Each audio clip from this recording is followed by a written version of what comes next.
여러분, 달러가 초강세다. 와, 그 단서는 달러 인덱스인데요. 진짜 초강세예요. 11월 기준으로 보면 12월 기준으로 보면 96.54를 기록하고 있습니다. 96.54라는 수치는요, 여러분, 올해 들어서 보면 최고는 아니지만 거의 최고에 가깝습니다. 달러 인덱스가 이만큼 올라간다는 것은 달러 강세가 계속 이어진다는 이야기입니다. 달러 인덱스라는 게 6개 통화 대비 달러의 어떤 가치를 나타내는 지표잖아요.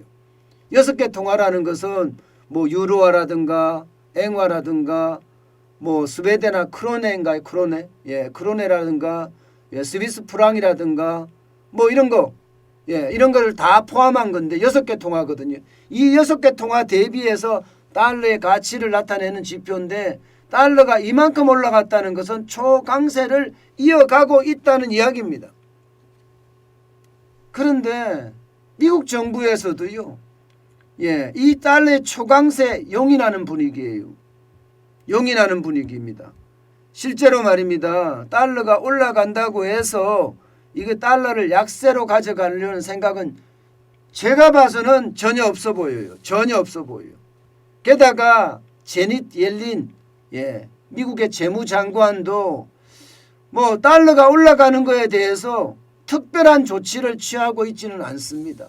그도 그럴 것이 미국의 물가가 지금 장난 아니게 올라가잖아요.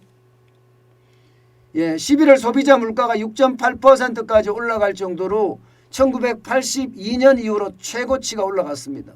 만약에 이럴 때 달러가 약세로 가잖아요. 달러가 약세로 가게 되면 말입니다. 수입 물가가 올라가는 데다가 안 그래도 원자재가 올라가는데 더 올라갈 수가 있거든요. 더 올라갈 수가 있습니다. 달러의 약세가 되면. 그렇게 되면 안 그래도 치솟는 물가를 더 치솟게 할 수 있으니까 미국 입장에서는 조용히 달러 강세를 그냥 지키게 놔두고 있습니다. 그래서 달러 인덱스가 이만큼 올라가고 있다 이런 얘기예요. 그런데 반대로 말입니다. 반대로 원화는 어떨까요? 한국 돈 말입니다. 한국 돈은 그 가치가 점점 떨어지고 있습니다. 달러는 강세고요. 거기에 따라서 원화는 약세를 유지하고 있고요. 이 약세가 결국 시장에 충격을 주지 않겠느냐 이런 예상도 나오고 있거든요. 여러분 이거 한번 보세요. 지금 원달러 환율이 1192.9원을 기록하고 있습니다. 12월 21일 현재입니다. 그만큼 많이 올라간다는 거예요. 이게 올 들어서 말입니다. 9.8%가량 상승했어요. 9.8%. 올 들어서. 이게 두 자리가 상승할 가능성이 커진 거예요. 점점 더 많이 늘어나는 거죠. 글로벌 금융위기 때 말입니다. 34.5%가 올란 적이 있거든요. 한 해 동안에. 그때 이후로 지금이 최고치입니다. 10% 가까이 올랐으니까 말입니다. 문제는 이제 앞으로 얼마나 오를 거냐 아니면 내릴 거냐의 문제인데 앞으로 여러분 이게 떨어질 가능성은 상반기까지는 저는 없다고 봐요. 미국이 금리 인상까지 닥쳐 있는 데다가 이게 테이퍼링을 굉장히 강력하게 지금 하고 있잖아요. 3월 말에 끝나면과 동시에 미국의 기준금리도 지금 0.25%인데 0.25% 올린다는 거 아니겠습니까? 그럼 0.5%가 될 거 아니에요. 0.5%를 된다는 것은 시장에서 금리를 올려서 돈을 회수하겠다는 뜻이잖아요. 돈을 회수하기 시작하면 달러가 그만큼 공급이 줄어들고 공급이 줄어들면 줄어드는 만큼 어떻게 될까요? 달러 값은 더 상승합니다. 그렇게 되면 원화 값은 상대적으로 더 약세를 유지할 수가 있고요. 이렇게 됐을 때 얼마까지 내려갈 수 있느냐? 가치가 얼마까지 내려갈 수 있느냐? 그러면 환율은 얼마나 오를 수 있느냐 이 말이죠. 그죠? 예, 환율은 얼마나 오를 수 있느냐. 적어도 1200원은 넘어서서 1250원까지도 가지 않겠느냐 하는 게 요즘 증권가들의 전망입니다. 1200원, 1250원까지도 가지 않겠느냐. 그만큼 말입니다. 그만큼 빨리빨리 시작이 된다는 거예요. 1250원까지 간다는 거.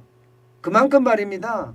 미국의 금리 인상에 대한 어떤 충격이 우리에게 점점 다가올 거라는 거예요. 테이퍼링도 빨라지는 데다가 쉽게 말하면 돈 풀기를 중지하는 시점이 굉장히 빨라지잖아요. 3월까지는 완전히 중지니까.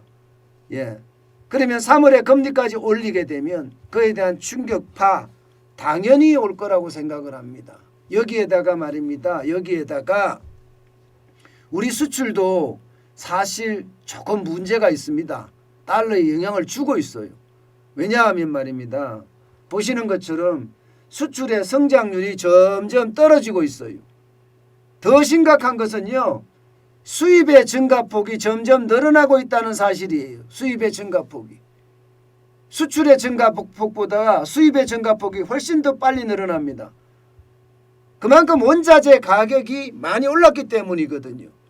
그러면 우리는 수출이 잘 돼야지 달러가 들어와서 기업에 쌓이든지 그렇지 않으면 은행에 쌓이든지 계속 이렇게 쌓여가는 게 맞거든요.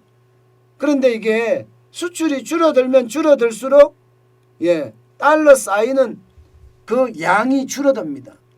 그렇게 되면 달러의 공급이 그만큼 줄어든다고 이야기하는 거니까 그에 대한 가치는 또 올라가겠죠. 그래서 금리 자체가 달러의 어떤 가치 자체가 계속 강해질 거다. 그래서 원달러 환율이 점점 더 오르지 않겠느냐 이렇게 예상을 하고 있습니다. 예상을. 물론 제가 보기에는요. 오미크론에 대한 어떤 불안감도 있습니다. 오미크론이 만약에 이게 팬데믹 형태로 가게 되고요. 전 세계 경제의 침체까지도 몰고 온다면 1200원이 안 갈 수도 있겠죠. 1300원이 안 갈 수도 있겠죠. 오미크론의 확산세가 워낙 위험하니까요. 지금 미국만 하더라도 오미크론 자체가 지금 지배종으로 자리 잡아가고 있잖아요. 지배종으로. 이렇게 되면 우리가 수출을 그만큼 많이 하지 못하게 되고 그에 따르는 충격도 따라올 수밖에 없다는 이야기입니다. 저는 그렇게 생각을 합니다. 우리나라도 오미크론에 대한 확산이 빨라지고 그러면 전체적으로 경제가 떨어졌을 때 미국도 떨어지고 했을 때 그때는 환율이 좀 더 떨어질 수도 있겠다. 1200원이 아니라 1180원, 170원까지 떨어질 수 있겠다. 이렇게 이야기하지만 결론적으로는요. 결국 우리 상황에 따라서 미국의 금리 인상과 수출의 둔화가 환율의 상승을 가져올 수 있는 것 아니냐. 저는 그렇게 예상을 합니다. 문제는 내년 4월이잖아요. 저는 내년 4월에 자칫 잘못하면 충격적인 일도 벌어질 수 있다고 생각하거든요. 4월, 5월, 6월 여기 말이면 내년 봄에. 왜 제가 그런 생각을 많이 하게 되냐면요. 자영업자 부채, 대출 만기 연장 여기에 기업 부채 합치면 261조 2천억 원입니다. 적지 않습니다. 어마어마한 금액입니다. 이 대출 만기 연장이나 이자 상환 유예하고요. 또 미국의 금리 인상이 맞닥뜨립니다. 미국의 금리 인상이. 그러면 우리는 금리 인상을 더 빨리 할 수밖에 없거든요. 그렇게 됐을 때 이 부채가 폭발하지 않겠느냐. 부채가 폭발할 위험 충분히 있다고 생각합니다. 그래서 내년 봄에 위기다는 이야기가 점점 나오는 거예요. 게다가 정권 교체기잖아요. 정부가 적극적으로 대응할 수 있는 힘이 없습니다. 이게 정권 교체기가 그래서 위험하다는 이야기인데 하필이면 내년 봄에 다 몰려 있습니다. 그래서 그 어느 때보다 충격의 도가 좀 커지는 것 아닐까. 그런 이야기도 나오는 이유입니다. 어쨌든 환율에 대한 것은요. 여러분 우리가 예의주시하면서 앞으로 여러분과 함께 아주 냉철하게 들여다봐야 될 것 같습니다.